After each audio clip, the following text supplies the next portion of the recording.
Hi, I'm Daniel Foley, and in this video we're going to be talking about the 7 feasts of Israel and maybe some of the insights they might hold for you and even us today as Christians. We're going to be talking about some of those things. Do they have any relevance for you today? That was a question I asked. I'm thinking back to 2013. I had just started reading my Bible, and I came across these 7 feasts of Israel. So things like Passover, Feast of Unleavened Bread, First Fruits, Pentecost. In the fall you have Rosh Hashanah, the Day of Atonement, or Yom Kippur, and the Feast of Tabernacles. And I came across these feasts, and I didn't know anything about them. And so I just, not knowing what to do, I just prayed and asked God, like, hey, do these feasts have any relevance for me today? Do they have any relevance for us today? These are Old Testament. How does this all work out? After Jesus has saved us and brought us into the New Covenant, how does this all work out? And so I just asked God. I said to God, if these feasts are important, just give me a sign to let me know. And so it was coming up. It was in the fall of 2013.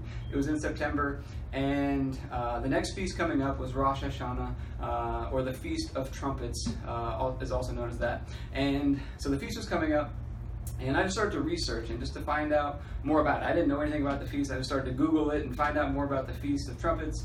And I found out that it's like the Jewish New Year. And it's like the day when things start new in the Jewish culture. And they have a 10-day period called the 10 Days of Awe, which leads up to the 10th day, which is the Day of Atonement, which is the next feast.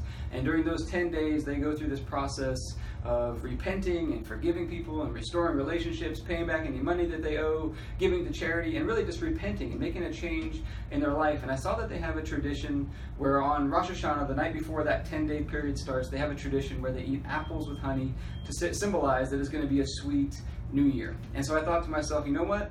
I don't know what to do with these feasts. I don't know what to make of them still. But at the very least, we could have some apples and honey. That'd be fun to do. I had my young daughter, Anya, at the time. I thought that'd be a fun thing to do with my family. And so I said, we're going to have some apples with honey tomorrow night.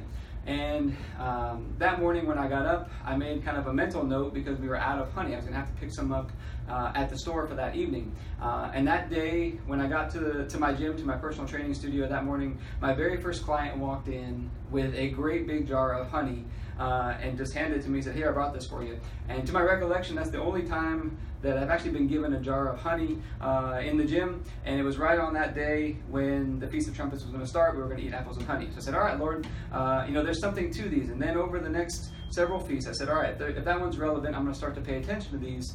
And over the course of those, the next couple feasts, God began to show up and began to teach me some things and to show me that these feasts, they can do a number of things for you. Now, before we get into these feasts at all, it's important that I say, you don't earn anything from God because you keep these feasts or because you follow the feasts or because you know the schedule. You don't earn anything from God because of that. You are righteous because of Jesus, which is actually one of the revelations hidden in, for example, the Feast of Unleavened Bread. But you're not earning anything with God by celebrating these feasts. When you look back, you look in the New Testament, we see passages like, don't let anyone judge you based on a feast or a new moon or a Sabbath. And no one day is any more important than another.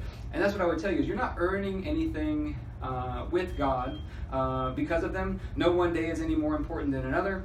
But they do have some things. With that being said, everything in Scripture has a balance to it. With that being said, there are some things that can really help transform your life and help you practically have a better life here on this earth, hidden in the feasts. So what are those things? Number one, the feasts are all about Jesus. They're going to teach you, hidden in each of those feasts, are reminders of Jesus. That's my whole book. I have written a book on it, 7 Days with Jesus, which talks about that story of getting the jar of honey, and then over the next year on this yearly cycle of feasts, what happened, the things, the insights that I began to learn. I wrote a book on it called 7 Days with Jesus, because hidden in each one of those feasts are amazing revelations of Jesus. So for example, in Passover, you're going to learn about what it means to walk by faith. Because it says that we've been made righteous through Jesus, and the righteous will walk by faith and will live by faith.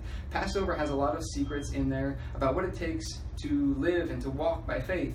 In the next feast, Unleavened Bread, it's going to teach you about righteousness, about how Jesus is your unleavened bread. Jesus is your Passover lamb. Jesus is your unleavened bread. It's going to teach you about righteousness. The Feast of First Fruits, Jesus is also the first fruits of many brethren. Jesus is the first fruits. It's going to teach you about what that means, what first fruits is all about. We see in the Feast of Pentecost, the Holy Spirit comes down actually on the day of Pentecost. And so hidden in each of these feasts are amazing revelations. They're going to let you know, first and foremost, more about who Jesus is and what he has done for you. All the things that he's done for you and prepared for you. They're going to teach you more about those things when you really dig into the feast. That's the first thing, the most important thing. Now remember, no day is more important than any other. But in America here, in the United States, we have things like 4th of July, where we remember, for example, our freedom or things like that. And so we have days of remembrance. We have holidays where we're remembering things like Christmas. We're remembering the birth of Jesus. Well, these feasts, the other thing that they do is they are built-in reminders as we go throughout the year. For example, what if you took a whole day every year to remember that, Jesus is your Passover lamb and his blood is forgiving your sins? Or what if you took a whole day to remember the day of Pentecost, that the Holy Spirit now lives on the inside of you? Or if you took a whole day on the Feast of Tabernacles to remember that, God is with you, Jesus is with you, they're tabernacling with you, they're living inside of you. What if you took a whole day? Now, you don't have to take the whole day off of work.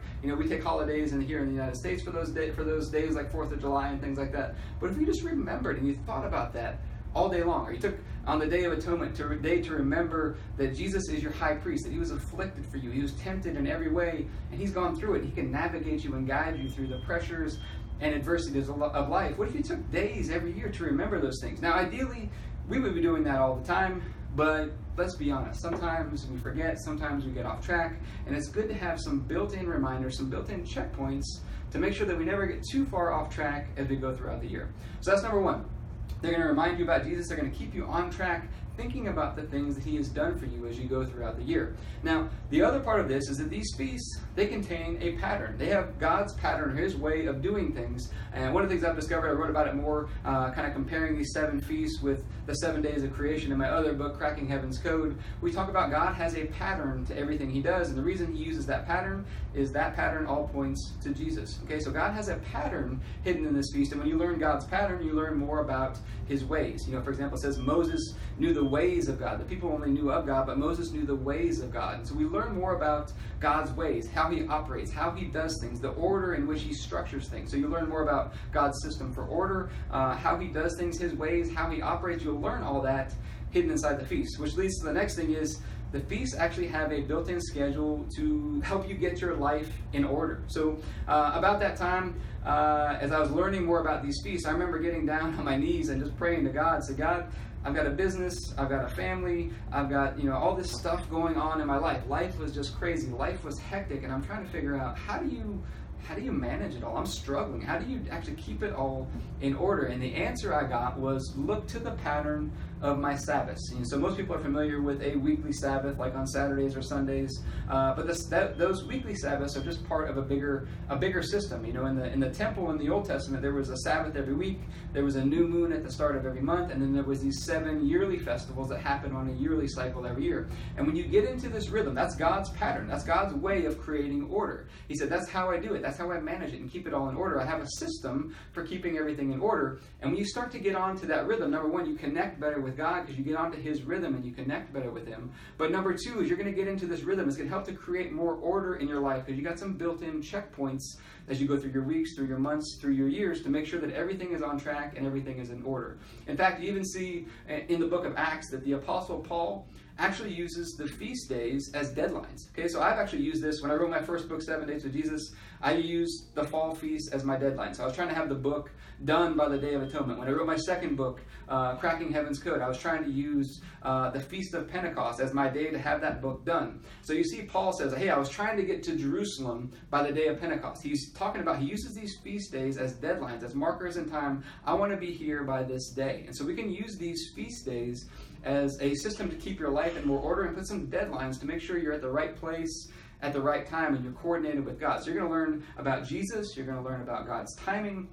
You're going to get your life in more order. You're going to have some more structure and deadlines to your life. So these feasts, they do so many things. They do so many things. And really what they're going to do is they're going to put you on this yearly cycle with God. And so what I've found is, the Bible talks about you're going to go from faith to faith and from glory to glory. What I found is that if you get into this rhythm, and it's not about the rituals of the feast. There's some things hidden in those rituals that will teach you about God. And, the symbolism that's hidden in those feasts is kind of a physical expression of something that Jesus did for you. They have some symbolism there that can teach you about God and his ways and about Jesus.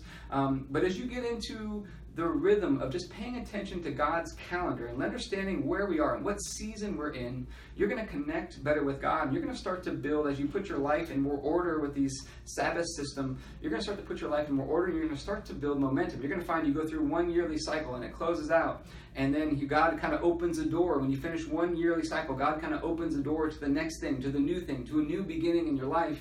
And you go from one level to the next level, to the next level. And every year you start to build momentum on this yearly cycle. In fact, we use this yearly cycle actually in my personal training gym now, where we use the yearly cycle to use that timing to get people on track. We've got some things that we do with nutrition and some training and some fitness testing and things like that to make sure the clients are staying on track. They're at the right place at the right time, and everything is more structured, hopefully, and more ordered to get the clients better results. And what we find is if we go through this yearly cycle continually, we've got certain seasons for planting, certain seasons for harvesting, certain seasons for cultivating your crops and things like that. That every year as you go through this yearly cycle, you're going to start to build more and more momentum, and one year is going to stack on top of the next, and the next one stacks on top of the next. And you're going to find every year you kind of move up a new level as you get into this rhythm with God, and you get into this these insights with Jesus. You start to unlock. When you start to understand these insights into the feast, you're going to unlock more of this capacity, more of this potential that Jesus has put in you. Because one of those, the feast of first fruit, teaches you all about understanding this potential that's on the inside of you, the purpose that he put in you, helps you to get clarity on your purpose. These feasts for me, have been kind of the system I was looking for. I remember, before I was ever saved, looking into personal development and business books and all these types of things, trying to figure out what is the vehicle that's going to move my life to the next level. I tried business coaching and mentors and all these types of things.